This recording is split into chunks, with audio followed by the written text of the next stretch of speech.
record? Perfect. Okay. I would like to welcome Robin Sullivan and Sherry Van Putten. Robin is from the University of Buffalo, and Sherry is from Binghamton University. And they're going to be talking about the interacting and engaging with students using accessible apps from the EmTechWIKI. So go ahead, ladies, and get started. Hey, thank you, Donna, very much. So thank you all for taking part of your day to spend with us, or to those who will be watching the recording afterwards. My colleague Cherie and I will talk to you today about using apps that you would find on the SUNY EmTech Wiki to help create accessible learning content and also learning activities with your students and learners. So this wiki is built to complement the SUNY Exploring Emerging Technologies for Lifelong Learning and Success MOOC. And the URL is on the screen for the project website. It's a pretty easy one to remember. So it's suny.edu/EmTechWIKI.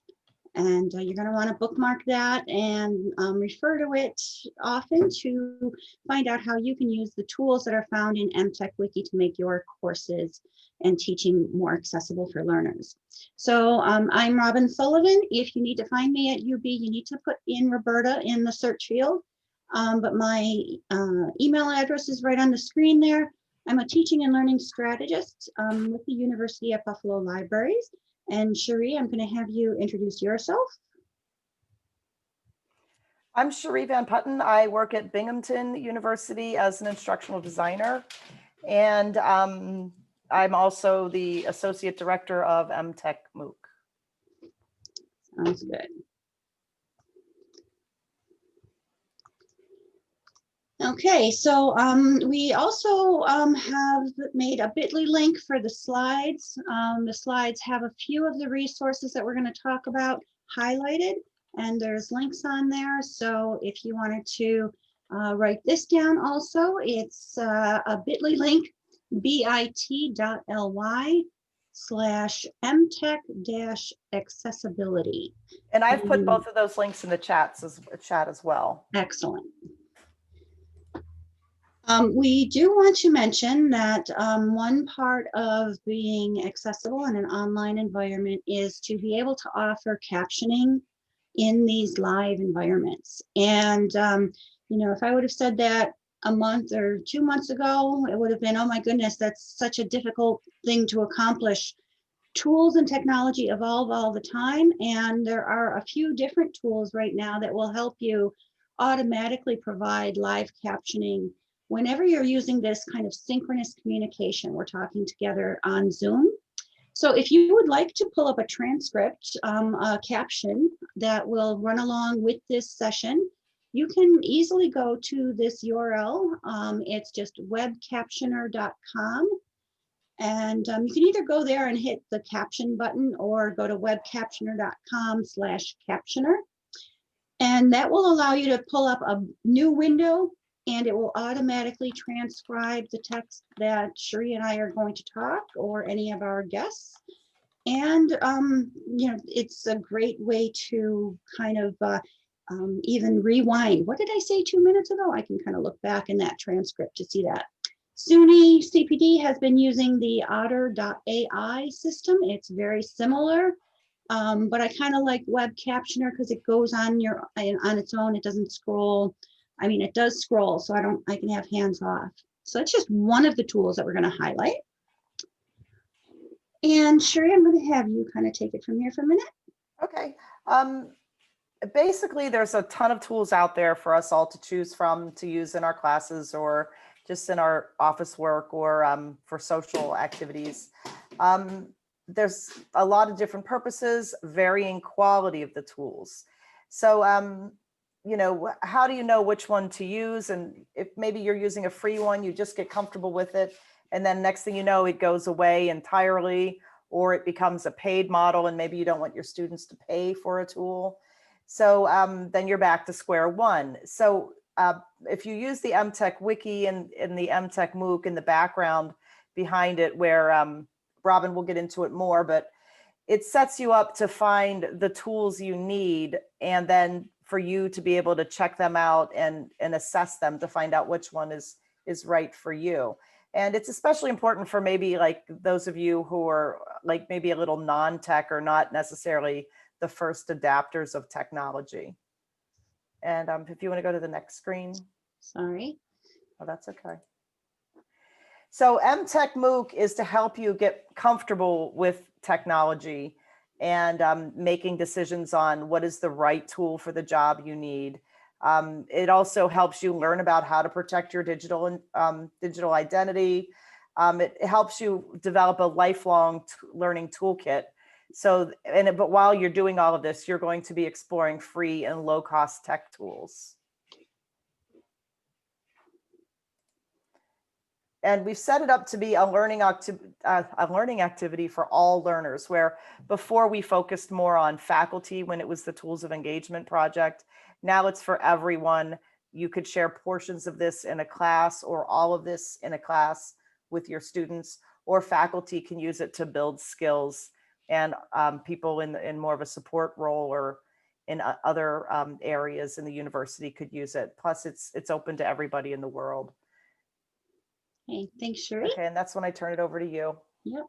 So there's actually two different parts of this EmTech project. The real long name is Exploring Emerging Technologies for Lifelong Learning and Success. The project is two different parts. There is the EmTechMooc and also the EmTechWiki. Sherry and I share information about this project all the time. So we will focus today mainly on the wiki part of the project. But we did want to introduce kind of the MOOC also. So the MOOC is in Coursera. It is one of the SUNY MOOCs, and we've just recently, we're one of the, I think we're number 9 in the SUNY MOOCs as far as enrollments go. And the MOOC is mainly to provide a supportive community. The discussion forums prompt learners to actively engage with the content on the wiki.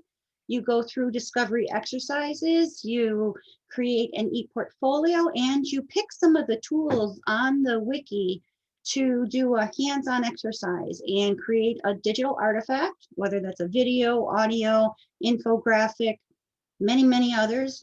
And then you put that on your e-portfolio and do a short reflection, and that's kind of how you run through the MOOC. The content of the MOOC is organized around lifelong learning. That's kind of the underlying idea that we continually try to support. And then also the 4 C's of 21st century skills. Those are communication, collaboration, creativity, and critical thinking. You can get through the whole MOOC in about 5 hours, but you can also, if you want to explore the 500 tools that are on the wiki, you can just really get lost in there. So this is the process. The reason why you might want to participate, at the end you'll have a personal portfolio. You can earn digital badges, Coursera certificates of completion, but for the most part we hope that you're there just for the intrinsic rewards of being a lifelong learner. And so what we're going to focus on for the most part is EmTechWIKI. And the URL that we shared at the very beginning is how you would get to that wiki. And the wiki is a socially curated collection of tools, tutorials, and resources about emerging technologies. For the most part, 98% of them are freely available. They all have a freemium option. So once you understand what you can use with the free limit, sometimes there's ways to buy upgrades. And these wiki tools are used in those discovery exercises that I mentioned. It can be used totally as a standalone resource. It does not need to be used along with the MOOC. So, keep it as something in your toolbox. This is a blown up screen of the wiki search page. And one of the lessons learned that we gathered from the TOEP project that this EmTech has been built upon is we wanted to allow people to choose, use backwards design, figure out what is it your objective, what are you trying to do? So we do that by pointing you to this wiki. And there's right now we have about 500 tools and resources. Started out with a little bit more than 100, so we've grown quite a bit. And it first narrows you down. So which of these tools will help you be creative? If you come to the wiki through the MOOC and you're in the creativity section, it'll automatically start limiting them. If you are in communication and collaboration module in the MOOC, you're limited to the communication tools. And then you also can start applying these filters. So the filters that you see on the left for communication and collaboration, you can say, well, I am interested, I want to create a professional identity. So if you choose that as a filter, you might be limiting and narrowing down to tools that might help you build a portfolio. If you want to communicate with others, if you choose that as your objective, you'll then be given tools such as WhatsApp that was mentioned, I think in Rihanna's situation. Facebook was in one of the earlier ones. So faculty and students are using these tools. A good portion of them may not be your enterprise supported tools, and we are in no way saying that these resources are going to replace anything that your campus has as a resource. If anything, all of the tools that your campuses have are most likely within here in some capacity. So once you choose your objective, you can then limit even further by saying, what is the category? What am I trying to do? And we're going to focus on the accessibility category for this presentation. But you can see you can create videos, you can create presentations, you can find collections of freely usable images and more. So this is a wiki. And what a wiki is it's a tool that allows people to contribute to it. So anybody in the world is welcome to go to the site, hit the contribute menu at the top, and you can then create an account and you would be able to add tools. So if you have some tools that you think are useful for others, you can add them, and then it's a moderated wiki. So Cherie or myself or other members will make sure it fits within the scope of what we're trying to achieve for professional growth and professional learning. And then we would approve it and make it available. So please continue to contribute. You can also rate a tool. So this is kind of how that crowdsourcing happens when something is given a number of upper ratings. It can be sorted, and you can sort and search by popularity or by the rating. And Cherie, it's back to you. Unmute, please. Okay, I just wanted to talk a little bit about accessibility and why it is important in the college setting. We always are embracing the ideas of diversity of our student body, yet people with disabilities is the largest minority group in the United States, and they are traditionally underrepresented in college campuses. So the other bonus, though, is if you're creating courses to be more accessible, it's going to potentially help all of your students. But it takes planning and leadership and commitment to design accessible courses.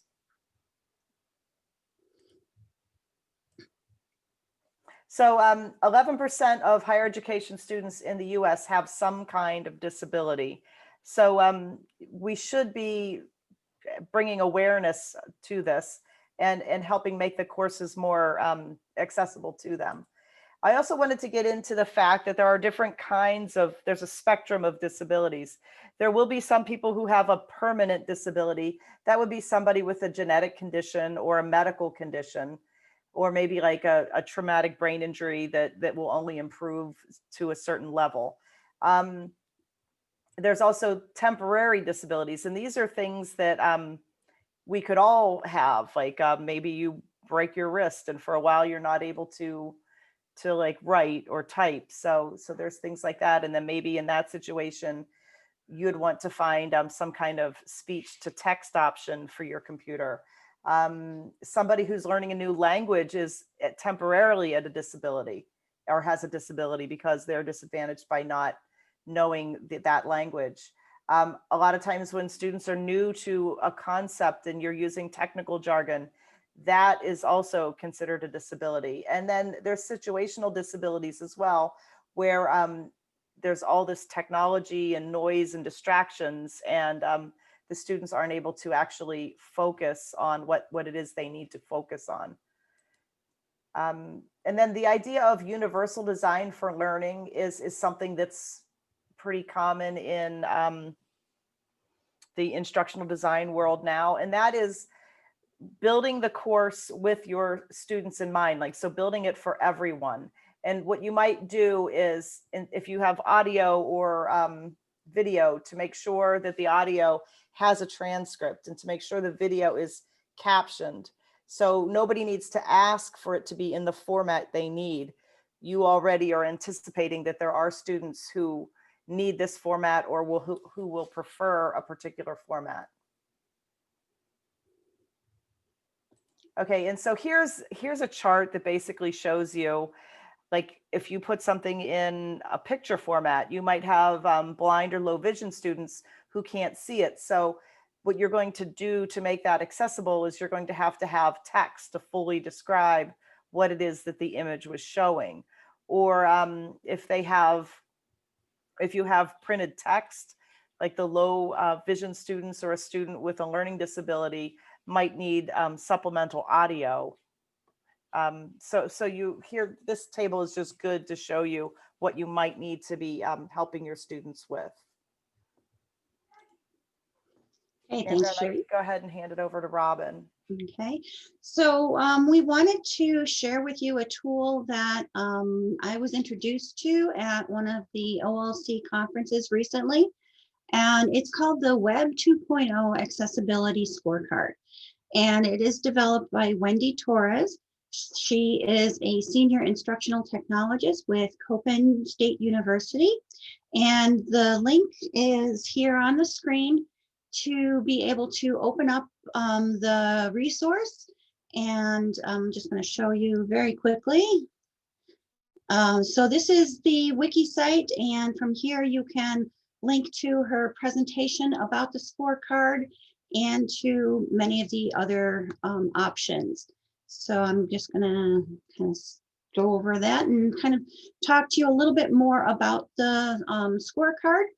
There are a number of items on that scorecard that you can review against any of the technology tools that are out there. Some technology tools are much more accessible than others.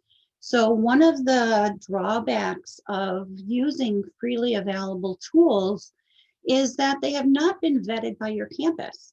So, you know, you have to do some of the legwork. You have to determine, is the tool that I'm considering using with my students, is it fully accessible? And if not, how do you make sure that your students all have an equal opportunity to participate in similar type of learning activities? Some of the items on that scorecard are highlighted on the slide. Can a tool be navigated and used only with a keyboard?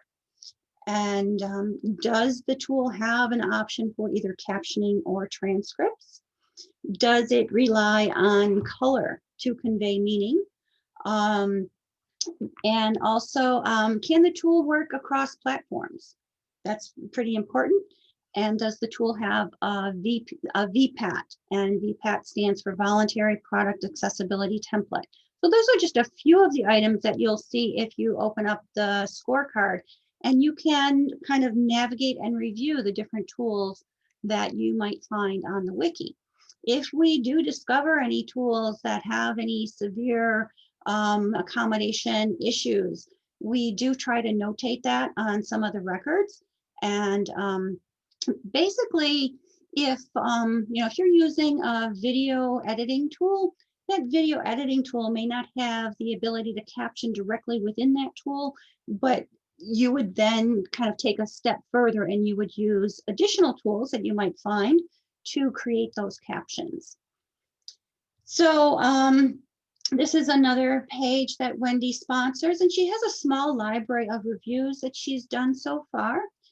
And Sheree and I kind of went through and picked out just a few examples. So Flipgrid is one of the more popular tools lately, and it's nice to know that it is one of those that is rated very highly accessible. Powtoons, it needs some work, so you might want to consider, if you're going to have your students create an animation, that's what Powtoons is used for, can you provide multiple animation tools so that there are choices for students? And choice is probably one of the key words when you're trying to make your course content and activities accessible. Quizlet is another item. It's scored a 9 out of 15. And Poplet is concept management. And it is one of those that really has many flaws, so you might want to look further. So we did want to kind of highlight some of the EmTechWIKI resources that you might find. This yellow link on here will take you to the accessibility section, not that one. Okay, I guess I need to fix that link. You can go to the EmTechWIKI site and narrow by just accessibility. And I will show you that when I go to one of the first tools. Actually, let me do that. So if you are here on the wiki, this is the search page. And if you are only interested to find what tools on the wiki help you create accessible resources, you can just select from this item, and it shows you, just a few items at a time. They are given to you in random order. If you want to show everything all at once, you can show everything, or you can make them alphabetical. You can sort by the highest rated or popularity, and you're given pretty much 3 items at a time. We don't want to give you a huge scrolling list, but you'll note that many items might not be a tool. They might be a resource that tells you more about accessible course design. And then you're given a few others. O-Transcribe will help you transcribe text. There's a lot of information out there on the wiki just about captioning. But if you wanted to just, share the accessibility link with others, this link up at the top here, that's what I should have on that slide that was not clicking for me. But now I'm going to just talk about some of the resources we wanted to highlight. And we do want to leave some time for question and answer. So hopefully you might have some questions or objectives that you're trying to achieve, and we can show you maybe a tool on the wiki that will help you meet that need. So one of the resources that we wanted to highlight is this resource called Live Captioning Without a Budget. And this was created by George Mason University. It is pretty recent. We do try to make sure that the resources are current. So this document gives you a lot of different ways to do live captioning. You can do it through Google Slides. You can do live captioning using Office 365. If you're trying to translate into other languages to make your content accessible to maybe non-English speaking learners, or English as a second language, they can use this to caption in different languages. And here is the Webcaptioner tool that's mentioned. And then there's a few other items on that page. Another resource on the wiki, another SUNY colleague, Martha Greatrix, and I had done an earlier SUNY workshop about creating captions on a shoestring budget. So if you wanted to go here, you can open up the YouTube video and play it. You can also access the slides that have embedded videos about how to do captioning, how to do transcripts, and a few other items. Oops, sensitive mouse. Also, probably one of the easiest way to create captions. So you can create videos, animations, and other podcasts in many, many, many tools. They may not have captioning built right in, or your enterprise supported system, whatever that might use, you might not have the captioning abilities. You can always upload a video or audio into YouTube. You can make it private if that's what you so desire. And then you can have YouTube create the captions for you. It will create an auto-generated caption, and then this document will tell you how to fine-tune those captions so that you can tweak any of the mistakes that are made, because these automatic systems will make mistakes and they do need to be corrected. So here I just noticed something that needs to be removed. YouTube just recently discontinued the ability for others to contribute captions to other people's videos. Very disappointed to hear that. So I removed the record, but I guess I had liked that so much I had also linked it from this page. PDF editors. Oh, my mouse just wants to go forward. PDF editors are something that is necessary. PDFs are probably one of the bane of the existence for accessibility. Not all PDF tools will allow you to do the editing that's necessary to create accessible content, but through some of the different editors that are available, you can find ones that will help you to create tags. If you have an image of text and you need to create it as optical character recognized text, you can do that with some of these PDF editors. And some campuses are lucky that they might have Adobe Acrobat Pro for their faculty and students, and some UB does not, maybe on a case-by-case basis. So you do have to rely on some of these free tools to supplement the content that you're using. Dictation software is really great. It's a video that Martha had just created. It's not in our past workshop. Is how to use voice typing to kind of create your text transcript for you. So I will often do that. I'll create a video. I'll narrate, what I want on that video. Use something like Google Docs voice typing to create a transcript, and then upload that as my captions. And it's can be a little bit different process than using the edit captions directly in YouTube. Read and write for Google Chrome will allow many different ways to have content read to a learner if they prefer to have that audio channel as compared to reading. And it also will do a number of other things. Trying to keep an eye on our time here. So those are just a small selection of some of the tools that you'll find on EmTechWIKI to make your content accessible. Addition, we have the SUNY Fact2 online accessibility website as a resource. So this takes you to a whole host of other resources that you might want to explore. And Site Improve is an accessibility checker. And that is something that at least the University of Buffalo has purchased pro versions for many of the folks at our UB community. What Site Improve does is it helps you make sure any websites that you develop have the proper alt tags for images, have the proper captions, have the tables tagged correctly. So Site Improve has a free version that you can access through this link. And that was another resource that we wanted to share. I will need to correct the link on that yellow highlight to make sure it brings you to the accessibility category.